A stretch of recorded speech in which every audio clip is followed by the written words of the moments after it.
let's talk a little bit of TimeStrike story and Tales of the Void and what that is going to consist of. But first, TimeStrike story. Tell us what you can about the lore, the story within TimeStrike. Sure. So, TimeStrike takes place in the Void. The Void is essentially a super universe Pangea, where universes go at the end of their timelines. And it's a bit of a mystery that we are going to be hopefully uncovering in a sort of episodic format across multiple game releases.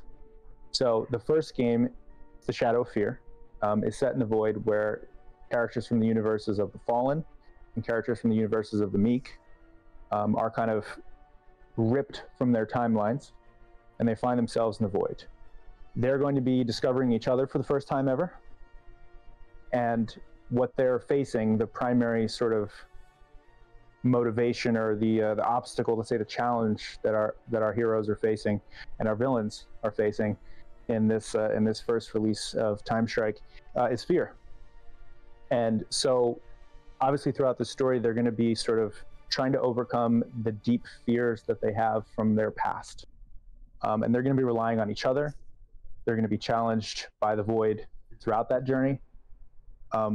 But essentially what you're going to be doing is you're going to be following them in this sort of present tense story throughout the Void, where they're faced by fear and they're sort of facing this gigantic monster in this unknown place, torn from their worlds. And they're sort of reflecting on not only who they are and what they're most afraid of, but their past, and trying to sort of reconcile the things that have happened to them. They're going to be running into other characters from their universe. But it's going to primarily kind of weave itself between a present tense story of these characters discovering the Void for the first time, facing these challenges and their own fears, discovering these other characters from other universes, and then we're going to be jumping back to their histories. They're going to be having flashbacks throughout the story of who they are. That's going to tell you more and more about them. So it's going to be a sort of slow reveal of who these characters are. You're going to learn more about their worlds. You're going to learn more about their histories. And then you're going to see them overcome a lot of the things that their histories have kind of predispositioned them to act upon or to feel. Obviously during the stretch, the stretch goal unlock, we unlocked this lore book, which kind of expanded the vision we had for the lore, and we decided it was worth kind of revisiting and kind of trying to tell a more present tense version of a story. Obviously their histories are deep, and we have heroes' journeys for every single one of the characters.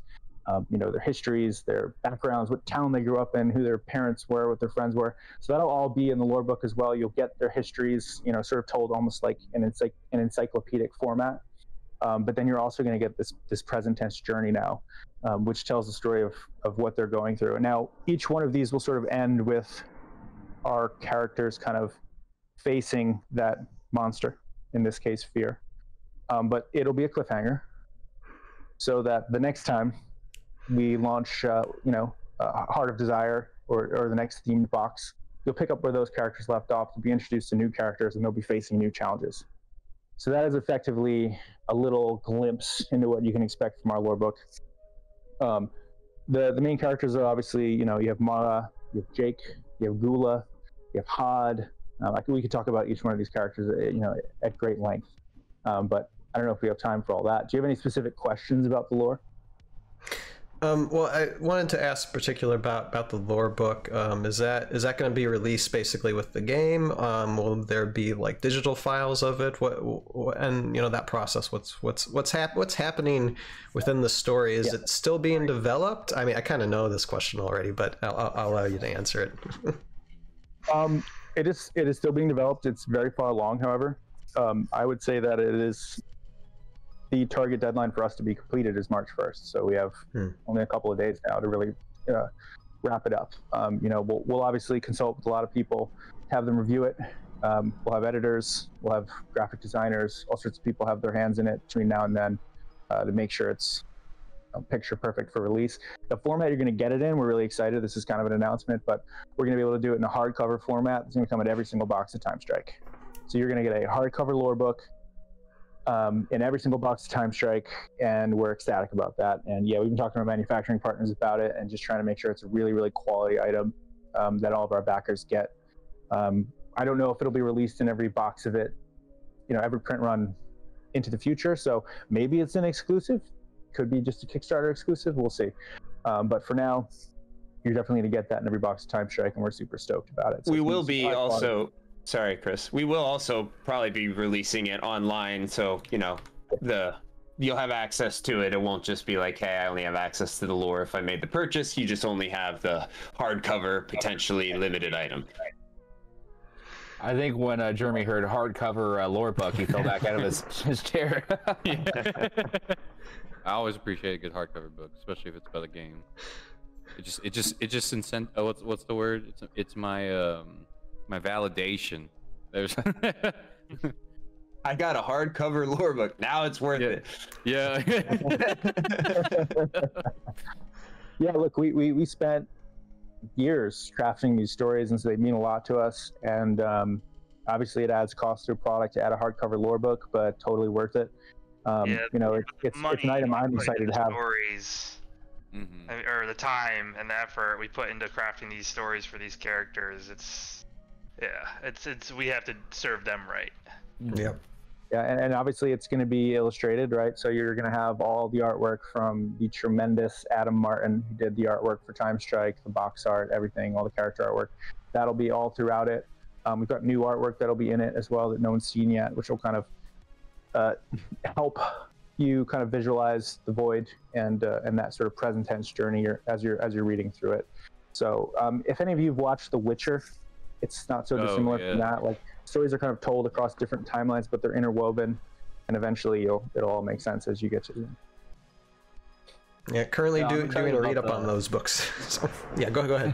Go ahead, July. Oh, I'm excited about a good lore book, is because when you break down the game, you can just have meeples on a board and just say that's what it is. But being able to know the character and its story, and it definitely adds so much more integration and personal investment to a game. So I'm excited about that. You become as a community, as someone who wants the game, you become more invested into it. Yes, exactly. If there's a story tied to it, absolutely. I think something that's really cool about our lore as well, and if anyone here is familiar with League of Legends, right?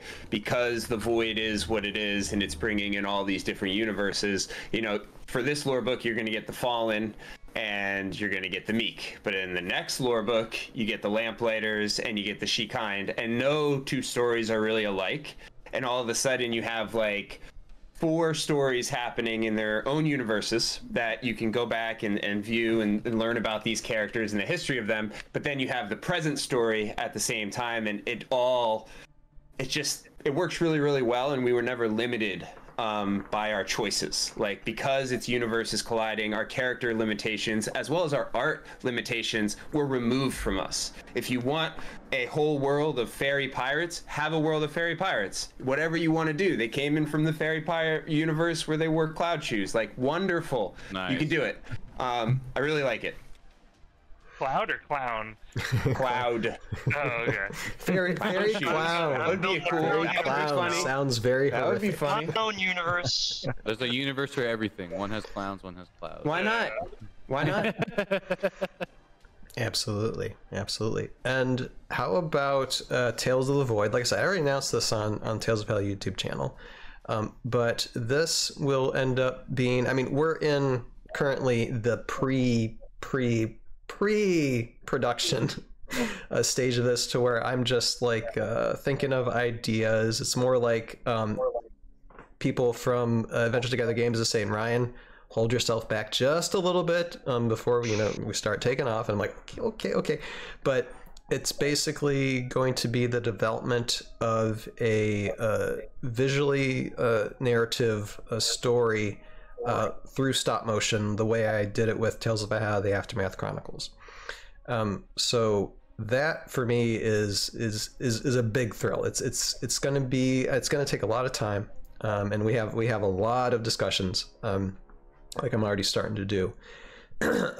But I already have run some things when it comes to lore and when it comes to the Void itself.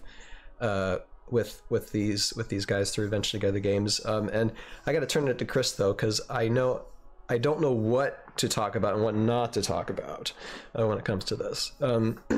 So before my voice gives out again, because still recovering, yeah, Chris, just what should we talk about for this?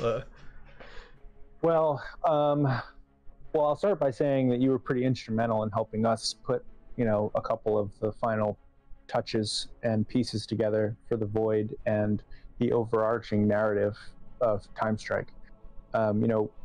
As we were just talking about, we know everything about their histories, but this sort of, what is this journey of the Void now that you're there? What's that look like, and why are they there, and what are the motivations of the character? You were sort of super instrumental in helping us put those pieces together, so thank you for that.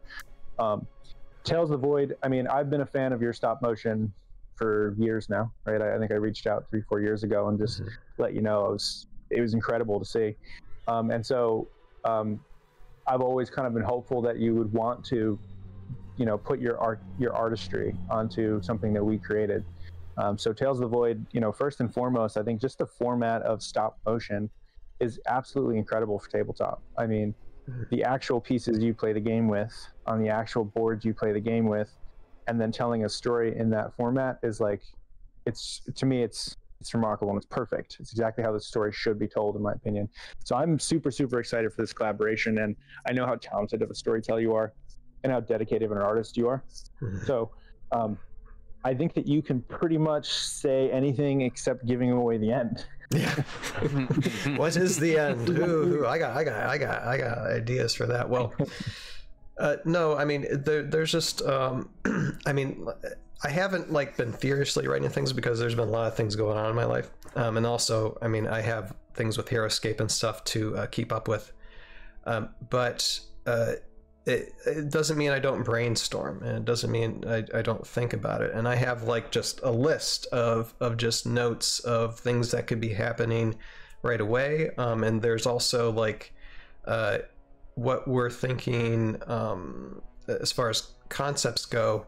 One central narrative story, a lot like what the seasons of Tales of Hell, the Aftermath Chronicles are, although it's going to be a completely different story. It's going to be I mean, there might be a little bit of satire in there, but I think it's going to be a bit more of a serious tone to it. Still fun, but you have some serious characters in here, and as well as probably some short type of videos, probably starting out just introducing the characters, maybe doing something with Source Golf, and having that be something that will be a lot more comedic and fun.